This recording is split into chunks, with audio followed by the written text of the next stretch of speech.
ये 40 लोगों की तस्वीरें पुलिस ने जारी की है, 40 आरोपियों की तस्वीरें जारी की है। तो ये कानपुर हिंसा की जो सबसे ताजा तस्वीर है वो सामने आई है। ये वो संदिग्ध हैं जिन पर पुलिस को संदेह है, डाउट है, और यही वो लोग हैं जो इस व्हाट्सएप ग्रुप के साथ, हयात के साथ जुड़े हुए थे और साजिश के तार इन लोगों तक जुड़े आ रहे हैं। मोबाइल नंबर भी बाकायदा पुलिस ने जारी किया है कि इस मोबाइल नंबर पर आप संपर्क कर सकते हैं अगर आपने इन लोगों को, इन आरोपियों को देखा है। तो ये 40, 1 2 3 4 40 तक ये तस्वीरें जारी की हैं। किसी के हाथ में पत्थर दिखाई दे रहे हैं, किसी के हाथ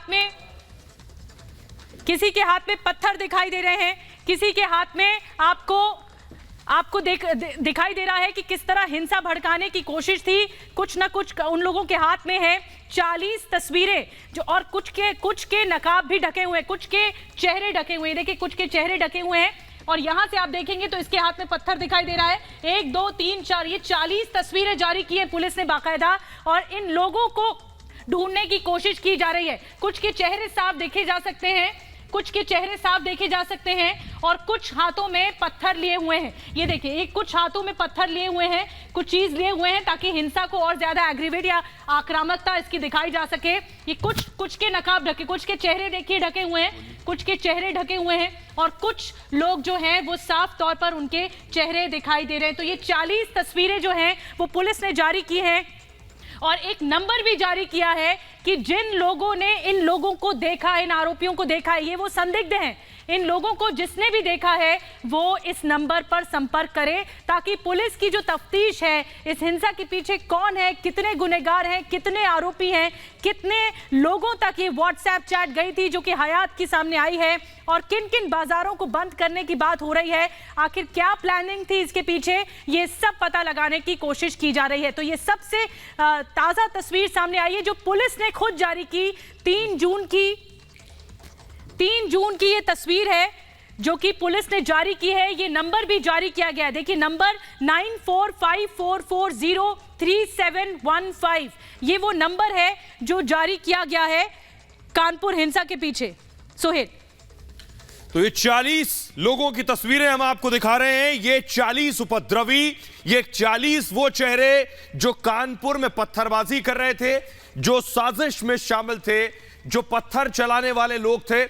आइए इन 40 चेहरों को हम बेनकाब करने जा रहे हैं आपके सामने टेलीविजन स्क्रीन पर। पहली बार आप वो 40 चेहरे देखेंगे। पुलिस ने बाकायदा ये 40 तस्वीरें, ये 40 लोगों को बेनकाब किया है।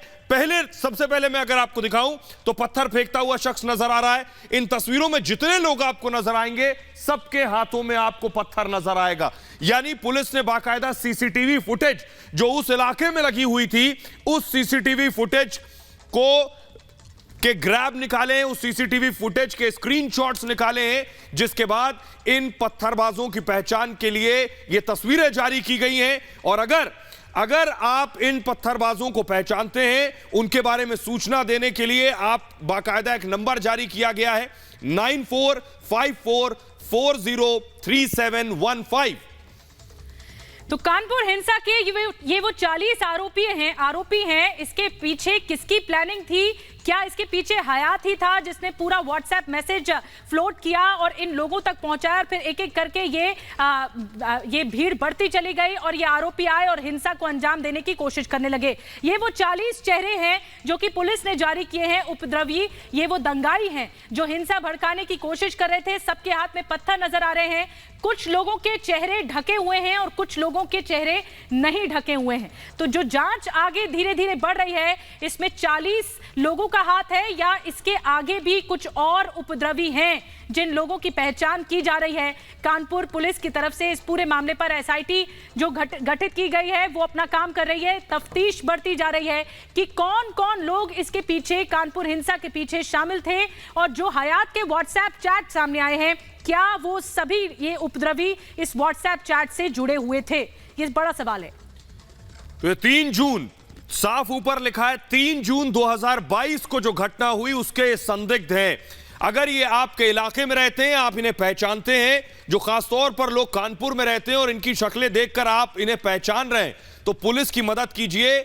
आप बेशक अमन शांति चाहते हो, लेकिन ये वो लोग हैं जो पत्थर चला रहे थे, ये वो लोग हैं जिन्होंने माहौल खराब किया, ये वो लोग हैं जिन्होंने कानपुर की जो कानून व्यवस्था थी उसमें दरअसल पत्थर चलाए, कानपुर में लॉ एंड ऑर्डर सिचुएशन बिगाड़ी है।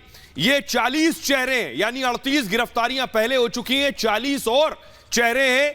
एक एक चेहरे को आप देख रहे हैं। इन 40 तस्वीरों के जरिए पुलिस की कोशिश यह है कि जितने भी सीसीटीवी हैं, उन सारे सीसीटीवीज और वीडियो क्लिप्स के जरिए पत्थर चलाने वाले लोगों की पहचान की जाए और उसके बाद उनके खिलाफ कार्रवाई की जाए, क्योंकि उत्तर प्रदेश में हिंसा और कानून हाथ में लेना यह हरगिज बर्दाश्त नहीं किया जाएगा और ऐसे लोगों के खिलाफ सख्त कार्रवाई की जाएगी। और अब हम आपको जूम करके तस्वीरें दिखा रहे हैं। पहली, दूसरी, तीसरी, चौथी, पांचवी, छठी तस्वीर आप देख रहे हैं। 40 उपद्रवी, 40 दंगाइयों की ये फोटो जारी की गई है, ये पूरा पोस्टर जारी किया गया है पुलिस की तरफ से। और सृष्टि इस वक्त हमारे साथ सीधे कानपुर से जुड़ी है, कानपुर से जुड़ी है सृष्टि। सृष्टि, सबसे बड़ा आउटब्रेक है, कानपुर पुलिस ने संदिग्धों की पता लगाने के लिए ये 40 तस्वीरें जारी की हैं ताकि जांच और ज्यादा आसान हो पाए।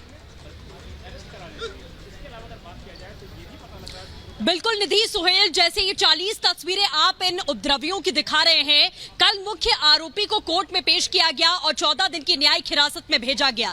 उसके बाद भी प्रशासन ने कहा था कि ये सतत प्रक्रिया है, प्रक्रिया लगातार जारी रहेगी। 38 गिरफ्तारियों के बाद में गिरफ्तारियां रुकने वाली नहीं है, आइडेंटिफिकेशन रुकने वाला नहीं है, क्योंकि जो सीसीटीवी वीडियो सामने आए हैं उसमें हजारों की तादाद में लोग थे। सभी के चेहरे पहचानना, जो नकाब जिन लोगों ने पहना है, जिन लोगों ने मास्क लगाए हैं, उसके पीछे चेहरा किसका है ये पहचानना, इस पूरी प्रक्रिया में एक लंबा समय लगता है। आसानी के साथ में आप उन लोगों को आइडेंटिफाई नहीं कर सकते, इसीलिए एक नहीं, दो नहीं, तीन नहीं, बल्कि 40 तस्वीरें इस वक्त आप देख पा रहे हैं। ये वही दंगाई है जो उस दिन इस हिंसा में शामिल थे, इसी जगह पर वो पत्थरबाजी कर रहे थे। और इन तस्वीरों में सभी के चेहरे आप देखिए, जिनके चेहरे पर नकाब है उनके हाथों में भी पत्थर है, उनके हाव भाव आप देखिए जो चेहरे पर साफ दिखाई दे रहे हैं कि किस तरीके से वो हिंसा के मकसद से यहाँ पर पहुंचे थे।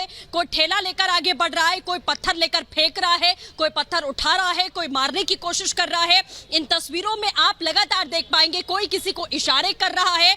तो ये पूरे एक्सप्रेशंस के साथ में आपको बता दें तस्वीर निकाली गई है। ये सीसीटीवी फुटेज है जिसको खंगाला गया है, उसके बाद इन चेहरों को आइडेंटिफाई करके निकाल करके एक पोस्टर बनाया गया है और ये पूरा कोलाज बनाकर लगाया गया है। लोगों से अपील की गई है कि आसपास में रहने वाले, कानपुर में रहने वाले लोग, अगर कोई भी इनमें से किसी को भी पहचानता है तो वो जो फोन नंबर दिया गया है उससे कांटेक्ट करें और इनाम राशि भी जाहिर तौर पर दी जाएगी जो भी आइडेंटिफिकेशन करने में मदद करेगा। तो ये प्रक्रिया अभी लंबी चलने वाली है, गिरफ्तारियां अभी और ज्यादा होने वाली हैं। ये कल से ही प्रशासन कह रहा है कि ऐसा बिल्कुल नहीं कि मुख्य आरोपी जेल में है, उससे पूछताछ की जाएगी। 38 ऑफिशियल जो आंकड़ा दिया गया है कि 38 अभी अपराधियों की गिरफ्तारी हुई है, तो ये नहीं है कि अब कहानी खत्म हो गई, बल्कि कहानी की शुरुआत हुई है। हजारों की तादाद में लोगों का यहाँ पहुंचना, उनमें से कौन कौन इनोसेंट था, कौन कौन पत्थरबाजी में शामिल था, कौन कौन उस षड्यंत्र का हिस्सा था, कौन कौन उस ग्रुप का हिस्सा था। खास तौर पर जो व्हाट्सएप ग्रुप है उसमें जो चैट सब सामने आई हैं, उस ग्रुप के अंदर कौन लोग थे, क्या वही लोग जो व्हाट्सएप ग्रुप में जुड़े हुए थे, जो आपस में बात कर रहे थे, क्या वही लोग यहाँ पर दंगा करने पहुंचे थे, जो लगातार ये बता रहे थे कि अब ये बाजार बंद हो गया है, इसकी तस्वीर आएगी, अब कुछ देर बाद दूसरे बाजार की तस्वीर आएगी। क्या जो ग्रुप में जुड़े हुए मेंबर्स हैं वही लोग यहां पर पहुंचे थे दंगा करने के लिए? क्या सारे लोग कानपुर के थे या कानपुर से बाहर के भी थे? ये भी पता लगाना अभी बहुत जरूरी है, क्योंकि अभी तक अधिकारियों का कहना है कि कोई भी ऐसा युवक जिसकी हमने गिरफ्तारी की है वो ऐसा नहीं मिला है जो बाहर का है। जी।